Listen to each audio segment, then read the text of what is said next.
plaît. Quel physicien français développa la théorie ondulatoire de la lumière? Oui, Dine. Fresnel. Oui, Fresnel, dis pour l'action clé. Par quel nom désigne-t-on une machine à surfacer? Par quel nom? Oui, Dine. Surfaceux. Oui. Partie haute du pharynx en arrière des fosses nasales. Oui, Nicanor. Le larynx. Replique Coudine. Replique alors pour moi. Rhinopharynx. Sucre qui, combiné de bases azotées, forme les acides ribonucléiques. Oui, Nicanor. Glucose. Replique Coudine. Replique pour le public. Pardon? Non. Ribose. Ribose. En géométrie, s'il vous plaît. Comment appelle-t-on le côté le plus long d'un triangle? Oui, dit. Hypoténuse. Pardon? L'hypoténuse. Il faut accorder la solution possible. Et ça nous permet, s'il vous plaît, de prendre une petite pause culturelle. Mais bien avant, on suit la pub. Maintenant.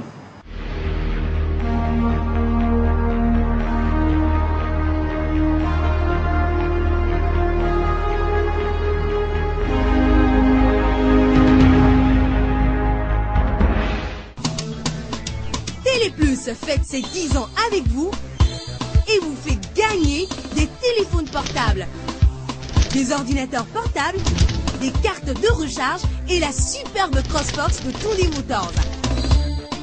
Pour participer, achetez une carte Téléplus, grattez-la. Si vous trouvez la lettre T à la fin du code, gagnez un téléphone portable. C, un ordinateur portable. V, la CrossFox de Tunde Motors. Jeu valable uniquement avec les nouvelles cartes Téléplus.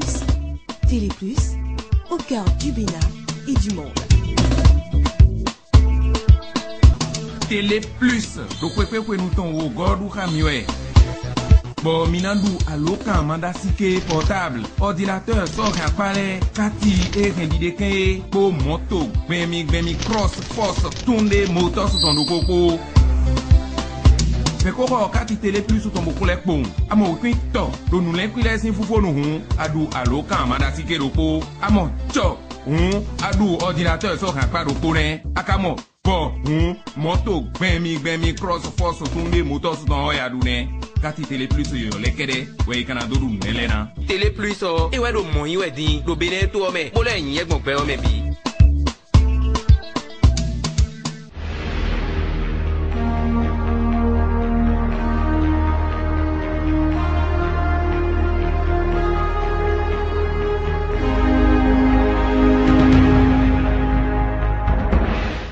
Étant donné qu'il y a des doyens, c'est le collège des doyens, je me demande si je pourrais me permettre de dire des conneries.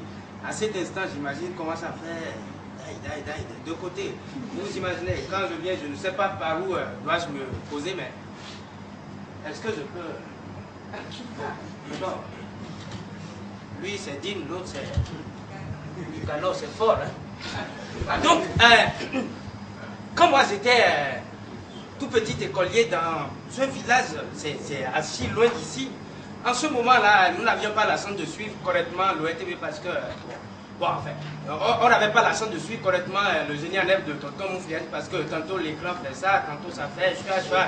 Et puis, bon, il y avait bien longtemps. Donc, nous étions en classe et notre instituteur, c'était un bout d'homme à tête d'une calvitie célèbre et réolé d'une babiche de mouton. Lui, il a dû nous poser des questions. Donc on était là un jour et dans la classe, il y a toutes les catégories de connaisseurs. Il y avait des gens qui allaient battre fort parce qu'on les connaissait. Il y avait qui titanisaient la connaissance comme étant sur la planète Vénus. Il y avait des gens qui étaient comme Jasmin, fort et petit à la fois. Il y avait des gens qui étaient aussi robustes que Berger, en même temps disciplinés devant ses doyens. Putain, il y avait tout dans la classe.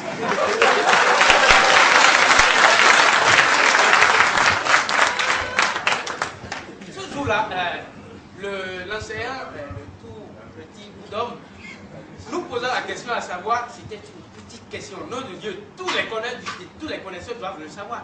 C'était une petite question. Pourquoi est-ce qu'il faut regarder à gauche et à droite avant de traverser la voie? Nom de Dieu, c'est quelle réponse?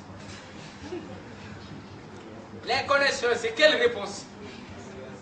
Quand il posa cette question, oh, non, ici, maître, ici, maître, ici, maître, ici, maître, ici, maître, ici, maître, ici, maître, ici, maître, ici, maître, ici, maître, ici, maître, ici, maître. Oh!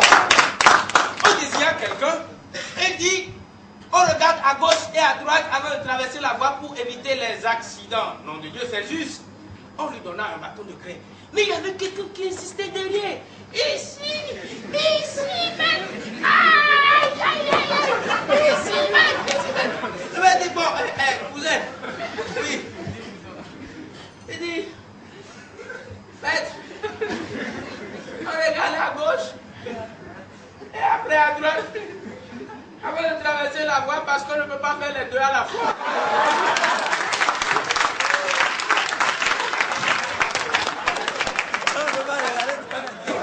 On va pas dire de conneries. On est dans un truc sérieux. On va pas dire de conneries. Voilà, j'aime beaucoup voyager. Le dernier voyage que nous avons eu à effectuer, c'était avec le DG de Benin Télécom. Et ça, nous étions à Paris derrière la case de Nati Tengou. C'était tout juste. Vous connaissez le fleuve qui traverse Calavi. Vous connaissez. Donc après tous ces détours, nous sommes tombés en Italie. Donc nous étions en Italie pour un grand colloque. C'était un colloque sur les religions. Ouais. Et c'était pour voir dans quelle mesure nous on pourrait établir des synergies, des cohésions entre toutes les forces religieuses spirituelles et guerres sur la planète Terre. C'est bien juste, non? Alors, donc le colloque dura toute la journée. À la fin, puisque les grands hommes religieux avaient travaillé, ils devraient être un peu fatigués. Et ils avaient faim. Donc, un bouddhiste, on ne va pas dire de conneries, hein. On va pas dire de conneries, on va rester sage. Un bouddhiste, un musulman et un prêtre étaient eux autres assis à leur table, tandis que les vaudouisants, les ci et les ça, étaient à d'autres tables. Donc, il y a une belle jeune fille ravissante d'Italie qui apporta un plat de poulet rôti au prêtre, au bouddhiste et puis aux musulmans. Le prêtre dit, non, ma fille, mon travail me nourrit l'esprit, tu vois. Prends le plat, va nourrir ton corps. Ça va être bon pour toi, non nourrir l'esprit. La fille dit, non, prêtre, il faut manger, sinon vous allez être fatigué. Le colloque ne peut pas continuer. Bon, le prêtre, étant donné qu'il avait faim, bon, dit, bon, d'accord, ma fille, la paix du Christ avec toi. Et la fille dit, amen, mon père.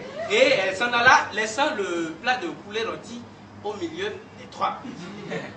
Bon, le plat de poulet de rôti n'allait pas suffire pour les trois. Alors il fallait trouver la politique pour bouffer ce plat de poulet rôti. Le prêtre instaura une petite règle. Il dit, pour prendre une petite partie du poulet rôti, il fallait l'appeler par son nom en latin. C'est-à-dire comme, je donne un petit exemple, si je prends la cuisse, ça fait cussus. Et donc, le prêtre donna le premier exemple, il arrachait la cuisse gauche et dit, cussus gauchus. Ha! Ah, le bouddhiste était là, et qu'est-ce qui va se passer? Il dit, cussus droitus. Ha! Et il mangea. Le prêtre tira les deux pieds qu'on enfonce dans le poulet rôti, il enleva un pied et dit, piedsus gauchus. Ha! Le bouddhiste s'en fit autant, piedsus droitus. Ha! Il divisa le tronc, et le prêtre, hein, il fait troncus gauchus. Le bouddhiste, troncus droitus. Ainsi de tus, de tête, de troncus, de piétus, de anusus, de consus. Il dépouillait tout le poulet. Alors il ne restait que dans le plateau la tête du poulet rôti. Jusque-là, le musulman n'avait pas touché à une seule partie du poulet rôti. Et il avait faim. Tiens, Seigneur, qui m'y paye? Elle s'est mis au baisse en caché. Et il égrenait son chapelet. Et il regardait le bouddhiste regardait le musulman regardait le bouddhiste, et tous regardaient la tête du poulet dans le plateau. Et ils se regardaient, le poulet, la tête du poulet aussi les regardait. Et ils se regardaient, le prêtre avait envie de manger la tête, le musulman avait envie de manger la tête, le bouddhiste, lui aussi il avait envie de manger la tête. Et ils se regardaient. Le prêtre regarde le bouddhiste regarde et il y avait un triangle iotal triangulaire, voilà. Donc ils se regardaient. Quand le prêtre dit Tétus, le musulman dit ça, Tétus ou pas Tétus, c'est blocus.